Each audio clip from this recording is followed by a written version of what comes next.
Louvado seja o nome do Senhor Jesus Cristo. Louvado seja Deus. Vamos andar nesta oportunidade, né? Nesta abordagem abençoada do livro de Romanos. Fizemos a introdução já fazem muitos dias e a partir de agora a gente volta a andar, louvado seja Deus, no livro de Romanos, né? Com a graça de Deus, estamos aqui hoje para isto. Louvado seja o nome de Jesus. Amém? Romanos capítulo 1. Romanos capítulo 1. Louvado seja Deus. A abordagem é do livro de Romanos, para você não confundir de repente com uma fala que eu vou fazer nesta oportunidade, né? Por quê, pastor Amaro? Porque quando eu estava neste momento, né, lendo sobre Romanos, aí talvez você diga, pastor, mas o senhor não está fazendo aí uma transferência, não? Porque o senhor está falando do livro de Apocalipse, nas madrugadas da sexta para o sábado, e isso não acabou acontecendo, não, de o senhor se envolver tanto nessa questão futurista, apocalíptica, que está levando Romanos para essa linha. Pode ser que surja essa pergunta diante do que você vai ouvir. Quero adiantar que pode ser e pode não ser, né? Pode ser e pode não ser, né? Você já prestou atenção aí à abordagem da introdução que fizemos do livro de Romanos, né? E nós vamos se deixando levar pela inspiração do Senhor. Glória a Deus. Nós temos neste capítulo 1 de Romanos, Paulo exaltando a fé dos irmãos em Roma, bem como glorificando a Jesus Cristo, né? Filho de Deus, que manifestou-se em carne, que viveu em santificação pelo Espírito Santo e que morreu, porém ressuscitou ao terceiro dia. E tudo isso prometido pelos profetas nas santas escrituras, uma vez que Jesus vem da descendência de Davi segundo a carne. É o que já pontuamos, que Jesus se manifestou em carne, não é? Eu sempre bato nessa tecla, que Jesus não é uma segunda pessoa divina. Jesus é Deus em forma humana. Amém? Jesus é Deus em forma humana. E Paulo começa a pontuar isso aqui. Deixa eu realmente continuar com o óculos. Aí ele fala sobre o desejo de ter com os irmãos em Roma, para comungar da fé dos irmãos, para compartilhar mais de Jesus, de Deus com os irmãos, compartilhar mais do Evangelho com os irmãos lá de Roma, né? Isso no mundo de então. Isso na época de então, meados dos anos 50 depois de Cristo, né? Período em que Paulo escreve a epístola, inclusive já perto do fim da sua terceira viagem missionária. inclusive já bastante debilitado, né? É auxiliado por Tércio para escrever esta epístola. Louvado seja Deus. E ele expressa o desejo de ir ter com os irmãos, para, inclusive, ele até fala de dar frutos ali entre os irmãos, né? Porque a fé dos irmãos tinha chegado aos seus ouvidos, a fé dos irmãos em Roma tinha se espalhado pelo mundo de então. Louvado seja Deus. E Paulo queria ir beber desta água e também da água de beber a esses irmãos, água que ele bebeu do Senhor Jesus, o qual disse que quem bebesse de água natural, como a do poço lá de Jacó, onde a mulher samaritana foi buscar água e teve aquele encontro com Jesus, Jesus foi lá encontrar-se com ela. Jesus disse que daquela água quem tornasse, quem beber tornaria ter sede, mas da água que ele disse daria, né, aí jorraria para a vida eterna. Paulo queria beber desta água que os irmãos de Roma já desfrutavam e queria também dar-lhes, mas beber da água do Evangelho, do Filho de Deus. Amém? Por quem ele orava, louvado seja Deus, e desejava ter com os irmãos, para, inclusive, disse ele, consolar e ser consolado, né? Aí eu me lembro de outra expressão que Paulo fala, que com a consolação que nós consolamos, nós somos consolados. O que é isto? É você dar a palavra, precisando da palavra. Já aconteceu isso com você? É de você estender as mãos, precisando que alguém lhe estenda as mãos. É você fazendo alguém rir, enquanto você de repente está todo aos bagaços por dentro. Mas aí o Senhor Deus se utiliza daquela situação para que você se ouça, para que você se veja, para que você se enxergue, para que você, inclusive, tenha, né, uma consciência maior de si mesmo. Então é assim que funciona. A psicologia trata disso, né, em tempos modernos, mas isso já é um princípio divino de faz tempo, não descartando, claro, a ciência, mas todos nós sabemos que o laboratório da psicologia são os comportamentos humanos, né? E respaldado ainda nisto aqui, da consolação com que nós somos consolados, os amigos de Jó não foram muito felizes, né? De certa forma, da maneira que falaram a Jó, mas o princípio que eles levam para Jó é este, né? Que em outros momentos eu já chamei de bumerangue. E aí eles dizem assim a Jó, capítulo 4, verso 7. Capítulo 4, verso 3 em diante. Eis que ensinastes a muitos e esforçaste as mãos fracas.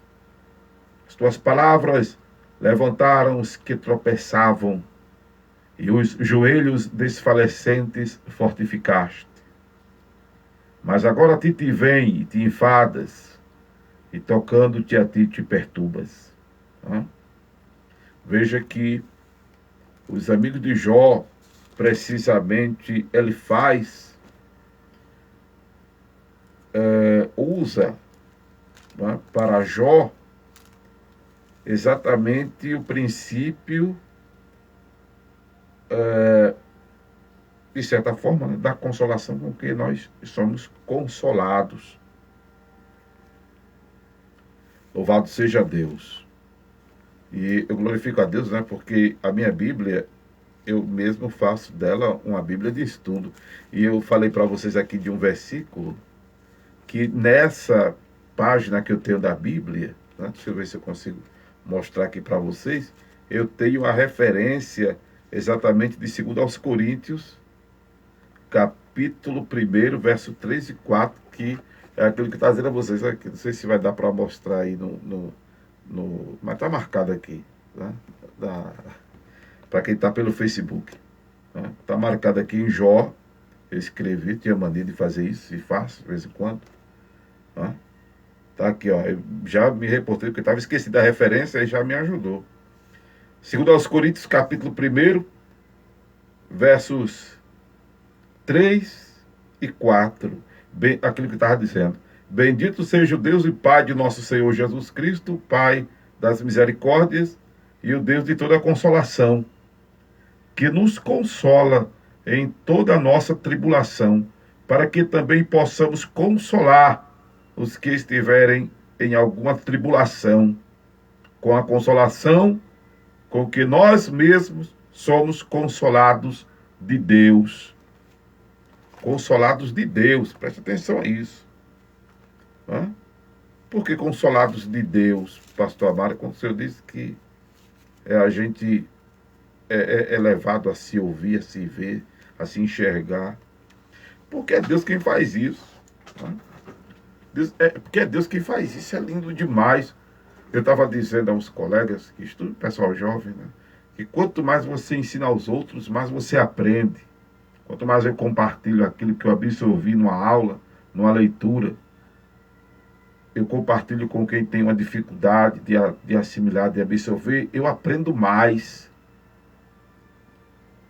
Quando eu estou passando por um conflito, eu estou dizendo isso para você ver como é importante estar envolvido no ID, como é importante viver 1 Coríntios 12, 25, tenhais, irmãos, igual cuidado uns com os outros. Isso na prática, porque o bem, como o mal, é um bumerangue. Então, você faz o bem, você recebe o bem. Se fizer o mal, você receberá o mal. Louvado seja Deus. E quando você está fazendo a obra de Deus, e aí você vivencia situações problemáticas, porque o fato de fazermos a obra de Deus, de sermos servos de Deus, isso não nos isenta de situações de problema, de situações conflitantes, de provas, de lutas. Isso não nos isenta dessas coisas. Mas aí, quando nós estamos dando uma palavra para alguém, que a gente vê triste, choroso, cabisbaixo, caído, a gente não dá uma palavra de levanta, de te ergue, de Deus é contigo, de que há solução, de que há saída. A gente não leva essa palavra. Pois bem, quando estamos vivendo os momentos difíceis e estamos fazendo isso, logo depois a gente para e pensa: para que palavra eu dei àquela pessoa? Na verdade, sou eu que estou precisando daquela palavra. Veja aí agora Deus usando você mesmo para você. Né? Deus fazendo você agora se enxergar, olhar para dentro de você e a partir de então você tomar uma postura diante da situação. Como é importante isso. Quando Paulo fala aos romanos de ir ter com eles, não é? Para confortá-los, versículo 11, ele diz também para que juntamente com os irmãos em Roma, eu, disse Paulo, verso 12, seja consolado pela fé mútua, tanto vossa como minha. Porque quem dá, recebe, aleluia, glória a Deus. Quem faz o bem, recebe o bem. Quem dá o mal, recebe o mal. Quem dá, recebe. Quem oferta para a obra é cuidado pelo dono da obra. Louvado seja o nome de Jesus. Coisa linda é a palavra de Deus, irmãos. Procura ler mais a Bíblia. Tu vai aprender tanta coisa. Vai aprender tantas verdades. E aí só depende de você pô-las ou não em prática. Porque esta palavra é viva e eficaz. Ela surte efeito quando lida e muito mais quando praticada. Por isso que Jesus disse, bem-aventurado aqueles que ouvem a minha palavra. E mais bem-aventurados são aqueles que ouvem e a praticam. E o que você está ouvindo agora é a palavra. Faça o bem. Procure levar a palavra para alguém. Procure se articular para minimizar o problema de pessoas que estão no seu raio de alcance. Claro, a gente não vai conseguir salvar o mundo, a gente não vai conseguir atender a essa explosão demográfica que temos, mas no nosso raio de alcance, o que é que você faz pelas pessoas no seu raio de alcance? Quem são as pessoas, pastor Amaro, do meu raio de alcance? Vizinho, colega de escola, de cursinho, de faculdade, do trabalho, da congregação que você faz parte. É o seu raio de alcance. Amém? É o seu raio de alcance. São pessoas que você vê precisando, você conhece, estão precisando. O que é que você pode, o que é que você tem feito? Evangelho é prática. Do jeito que eu tenho dito que rádio é áudio, quero que vocês liguem ao vivo, quero que vocês mandem gravação para o WhatsApp do programa, porque rádio é áudio, em vez de estar mandando texto no zap, manda o áudio para eu colocar no ar. Amém? Manda uma saudação aí no máximo 5 minutos. Dá uma palavra de Deus. Eu estava dizendo ao irmão, participe mais vezes, manda o versículo. O irmão que ultimamente estava para baixo, sem encontrar muito sentido para a vida. Aí eu disse a ele, manda uma saudação para os ouvintes, mande um versículo. Ele começou a fazer isso. Pena que não continua. Sempre, de vez por outra, que ele faz. Mas aí eu disse a ele, percebeu como foi bom você fazer isso? Aí disse, pastor, que experiência extraordinária eu estou vivendo fazendo isso. Né? Pena que a gente não é perseverante, né? Sim, outra coisa, procure ser perseverante. Aleluia! Tudo tem palavra de Deus aqui, irmão. Tudo tem palavra de Deus aqui. Procura ser perseverante na fé, na oração, na obra. Louvado seja o nome de Jesus. Procura ser perseverante. E aí Paulo, ele vai conversando com os irmãos, né, que os irmãos não ignorassem, que muitas vezes ele propôs aquilo no coração de ter com os irmãos, mas tinha sido impedido de estar entre os irmãos, né?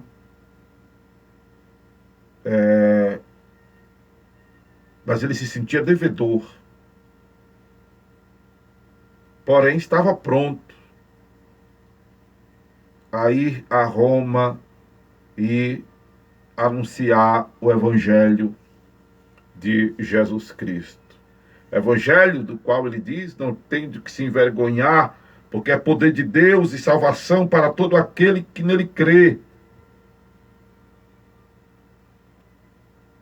Porque é no Evangelho de Jesus que se descobre a justiça de Deus de fé em fé, como está escrito, mas o justo viverá da fé. Aleluia. Aí agora vem aquela parte que eu disse para os irmãos que estamos falando de Romanos, não é do livro de Apocalipse, mas quando eu estava relendo isso aqui, eu percebi um teor escatológico também. Paulo está agora, a partir do versículo 18, ele está tratando de algo preterista, de algo que aconteceu, não é? De que os homens detiveram a verdade de Deus em justiça, de que os homens, continuando aqui, tendo conhecido Deus, não glorificaram a Deus devidamente, nem lhe deram graças, antes se desvanecerem em seus discursos, e seus corações insensatos se obscureceram, tornaram-se loucos, mudaram a glória do Deus invisível, do Deus incorruptível em semelhança de imagem corruptível. Eu lembro que já fiz uma abordagem disso aqui, foi massa. Vamos ver se a gente se lembra de algum conteúdo para replicar alguma fala aqui, né? Mas continuando nessa colocação preterista de Paulo, ele diz que pelos homens terem mudado a imagem do Deus incorruptível em semelhança de homens corruptíveis, de aves, de reves, de quadrúpedes, Deus os entregou à concupiscência de seus corações, à imundícia, para desonrarem seus corpos entre si. Porque mudaram a verdade de Deus em mentira e honraram e serviram mais a criatura do que o Criador, que é bendito eternamente. Pelo que também Deus os abandonou a paixões infames, porque até as mulheres mudaram o uso natural, no contrário à natureza. E semelhantemente também os varões, deixando o uso natural da mulher, se inflamaram em sua sensualidade, uns para com os outros, varão com varão, cometendo torpeza e recebendo em si mesmos a recompensa do que convinha ao seu erro. E como eles se não importaram de ter conhecimento de Deus, assim Deus os entregou a um sentimento perverso para fazerem coisas que não convêm. Estando cheios de toda iniquidade, prostituição, malícia, avareza, maldade, cheio de inveja, homicídio, contenda, engano, malignidade, sendo murmuradores, detratores, aborrecedores de Deus, injuriadores, soberbos, presunçosos, inventores de males, desobedientes ao pai e à mãe, nécios, infiéis nos contratos, sem afeição natural, irreconciliáveis, sem misericórdia, os quais, conhecendo a justiça de Deus, que são dignos de morte, os que tais coisas praticam, não somente as fazem, mas também consentem aos que fazem. Quando eu leio isso nesse contexto preterista, eu vejo também, amados, que isso é uma realidade presente e é uma realidade futurista. Quando a gente fala da realidade futurista, a gente está contextualizando ao cenário apocalíptico, entende? Isso aqui é uma coisa que aconteceu no passado, aconteceu no tempo que Paulo vive e acontece, meu Deus do céu, muito nos dias de hoje. Essa, por exemplo, mudança do Deus incorruptível em semelhança de imagem de homem incorruptível, de aves e de quadrúpedes. Eu me lembro quando eu fiz essa abordagem aqui, porque já é a terceira vez que a gente está lendo Romanos aqui no Acorda a Bênção. Me lembro que quando fizemos a abordagem do Velho Testamento, eu falava, por exemplo, os povos ali na Mesopotâmia, o homem já distante de Deus tinha perdido o caminho de volta e adorava a Nanar, a Ningal, adorava o sol, adorava a lua, adorava répteis, quadrúpedes. Como ainda hoje tem civilizações antigas, como a Índia, por exemplo, não é? Os homens adoram animais, adoram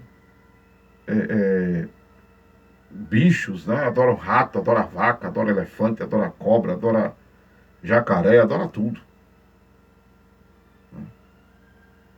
Como nós temos adoração a Siddhartha Gautama, nós temos, eu digo, contexto mundial, a cultura, né, de alguns povos. Então isso é a mudança do Deus incorruptível em imagem de homem incorruptível, de aves e de quadrúpedes e de répteis. Quando, por exemplo, Deus chamou Abraão, lá no capítulo 12 de Gênesis, os pais de Abraão eram idólatras e adoravam a deuses pagãos. Adoravam a outros deuses, né? Deuses pagãos não, o que não é Deus, o que não é o Deus da glória, o que não é o Deus do céu, é Deus com letra minúscula.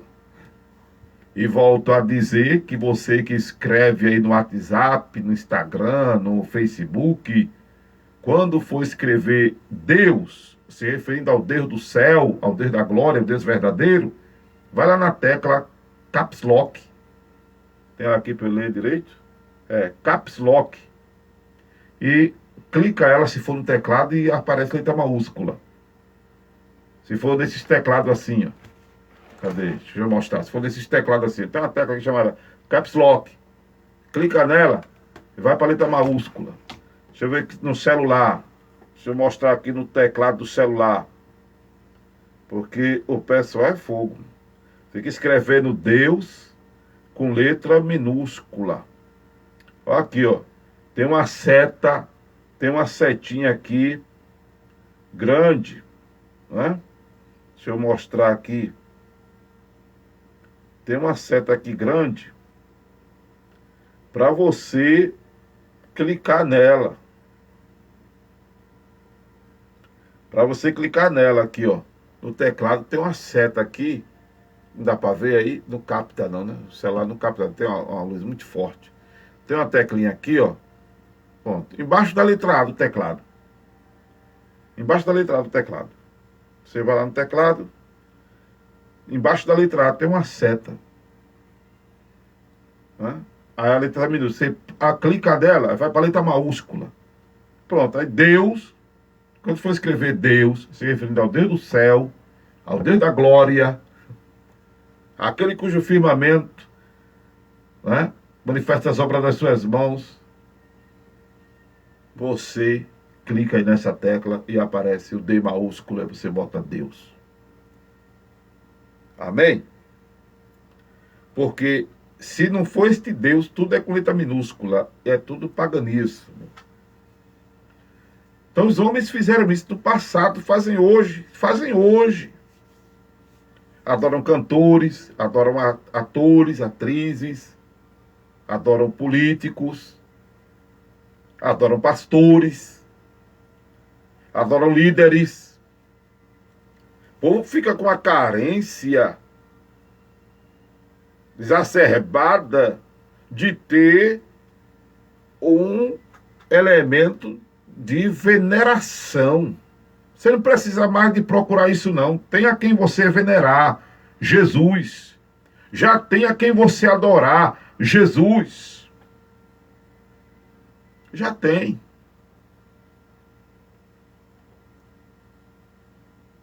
E o que foi feito no passado da história é repetido no presente. A história tem esse aspecto cíclico, ela se repete, cíclico, porque não estou falando coração aqui não, isso aqui estou tentando fazer a ideia de um círculo, né?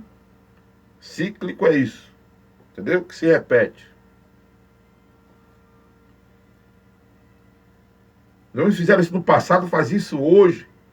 Isso vai acontecer no período da grande tribulação.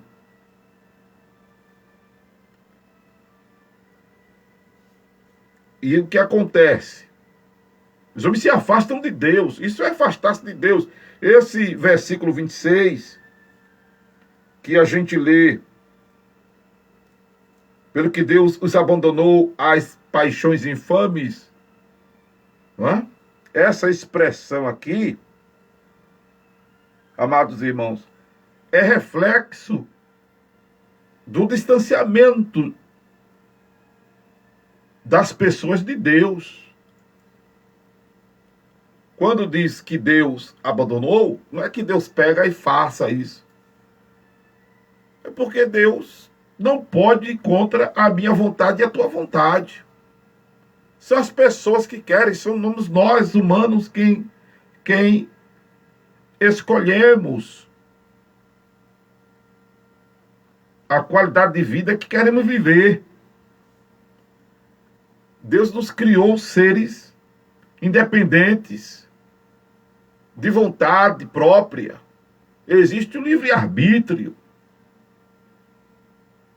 Então Deus não pega ninguém a pulso.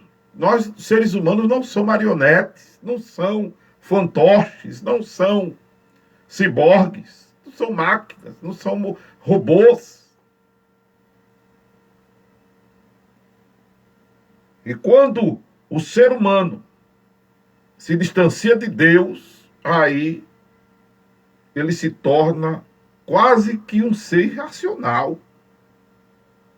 Porque o que ele faz é danoso a si mesmo, é prejudicial a si mesmo.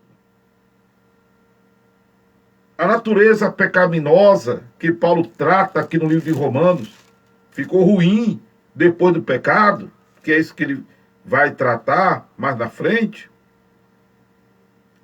Como, por exemplo, a gente lê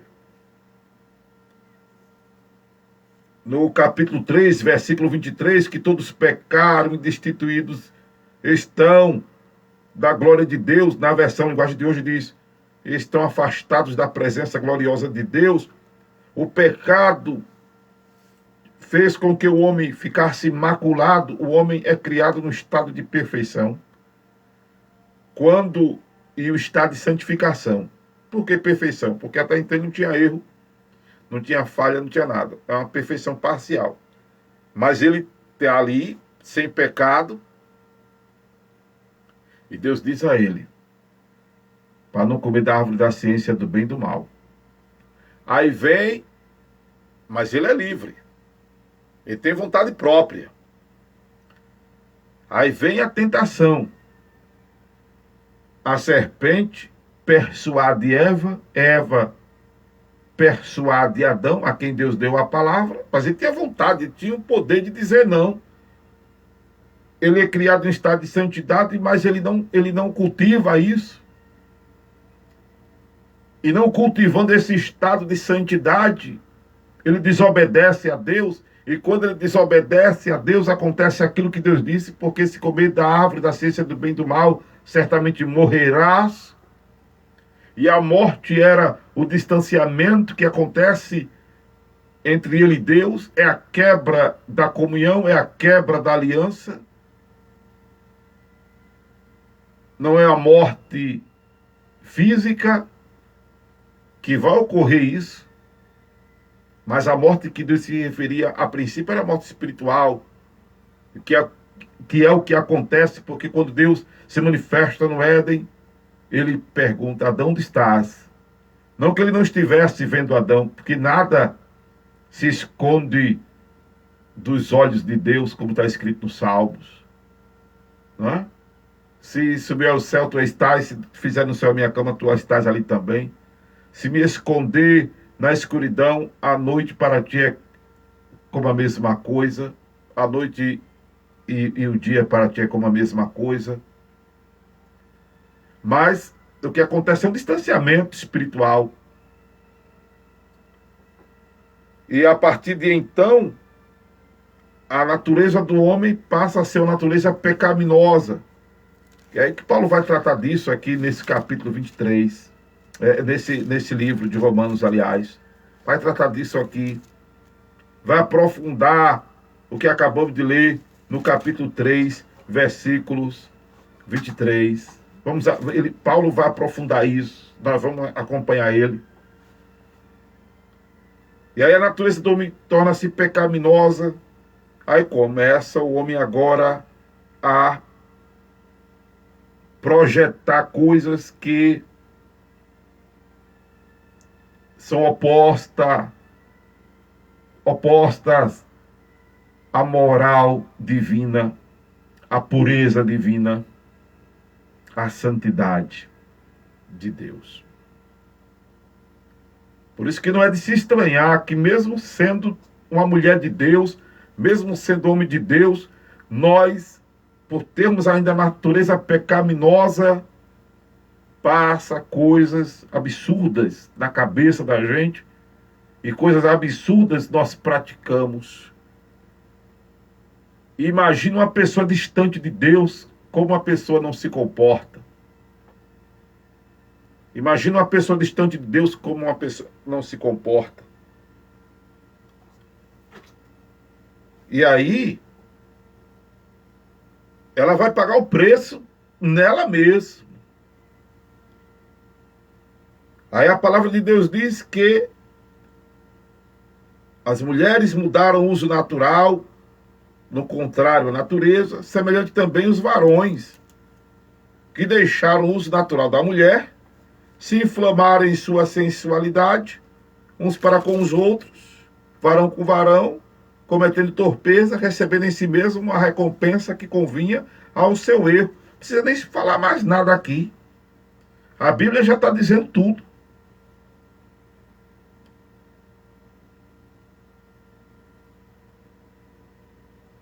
E como eles não se importam em ter o conhecimento de Deus, assim Deus os entregou a um sentimento perverso para fazerem coisas que não convêm. Dia desses eu fui perguntado: pastor, então quer dizer que a pessoa que se alcooliza, que vai para a farra, na linguagem se diverte? Eu disse: como é essa diversão? Essa diversão é glorificando a Deus? Não. É bebendo, é dançando, é farrando. Sim. A pessoa está... Isso agrada a Deus? Não. A pessoa está agradando a ela mesma. Está agradando a sua carne.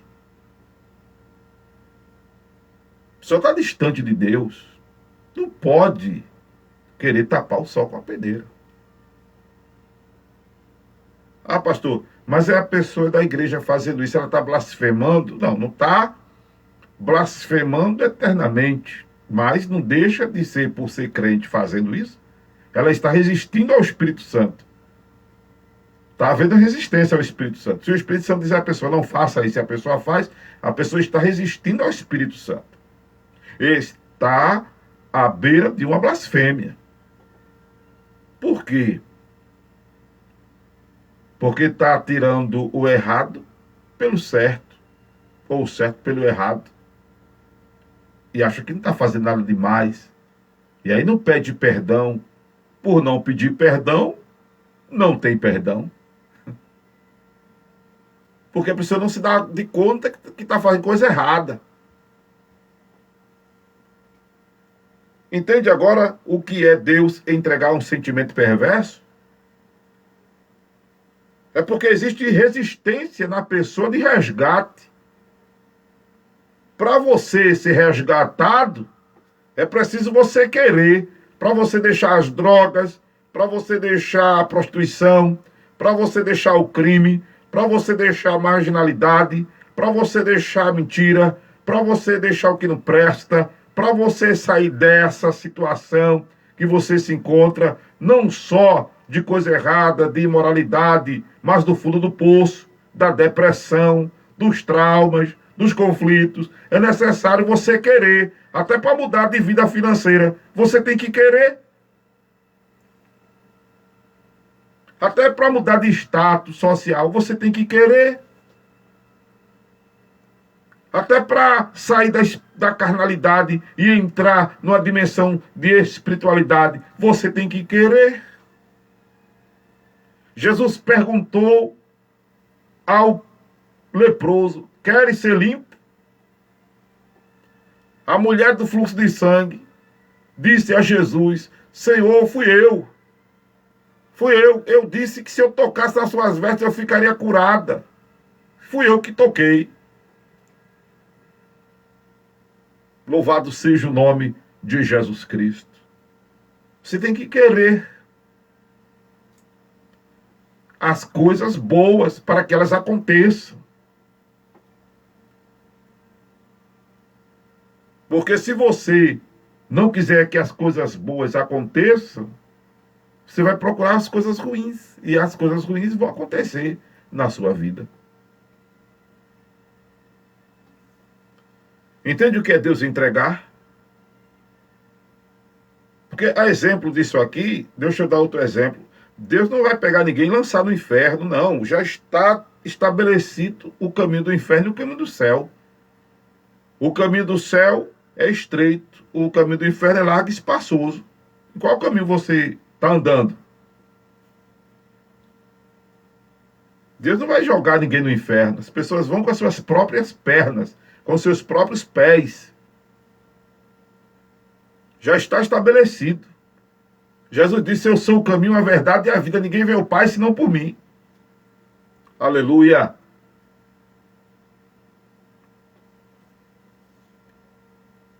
E aí, volto a dizer, veja que a gente percebe muita coisa futurista também, apesar do pretérito aqui, contexto que Paulo menciona em Romanos, e já nos reportamos a período antediluviano, né? Isso acontece no decorrer da história no povo de Israel. Povo de Israel, que surge a partir do capítulo 12 de Gênesis, propriamente dito, que é uma chamada que Deus faz de Abraão, né, do meio da sua terra, da sua parentela, para a partir de Abraão criar um novo povo. E o povo de Israel surge a partir, porque Abraão tem Ismael, mas tem Isaac, aí de Isaac surge Jacó, aí de Jacó vem as 12 tribos de Israel, é tudo novo. E o povo está ali adorando a Deus, servindo a Deus, mas depois o povo se desvia, se corrompe. O povo de Israel é dividido em Reino Norte e Reino Sul. Reino Norte passa a adorar os deuses dos outros povos, não é? Depois o Reino Sul também envereda nesse caminho, aí Deus bota tudo dentro da Babilônia. Tudo isso acontecendo. Porque o povo de Israel passou a ser um povo idólatra.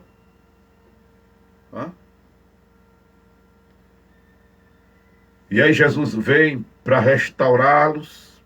Eles não se permitem ser restaurados espiritualmente.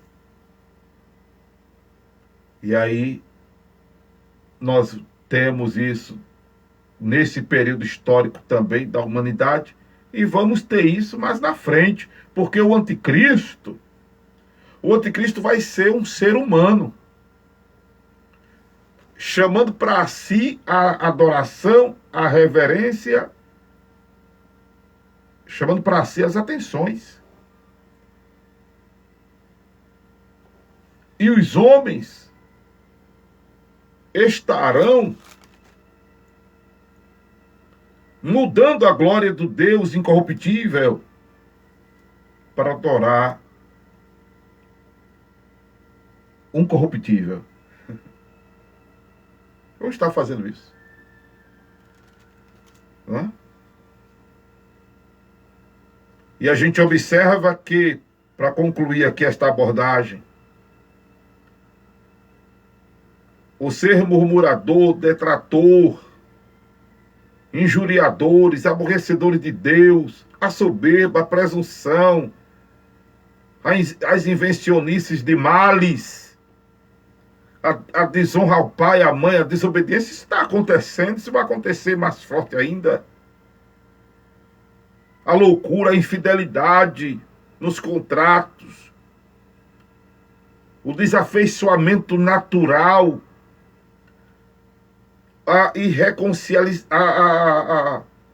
ou ser irreconciliáveis, sem misericórdia, mesmo com o conhecimento de Deus que existe dentro do homem, porque a palavra de Deus nos diz, ainda neste livro de Romanos, precisamente capítulo 1, verso 19, que o que se pode conhecer de Deus se manifesta no homem, por isso todo homem é inexcusável. Versos 19 e 20. Não tem inocente. Pode não conhecer verdades, princípios e valores bíblicos, mas inocente não tem.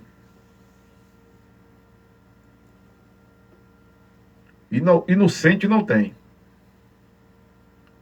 Não estou me referindo a criança, não.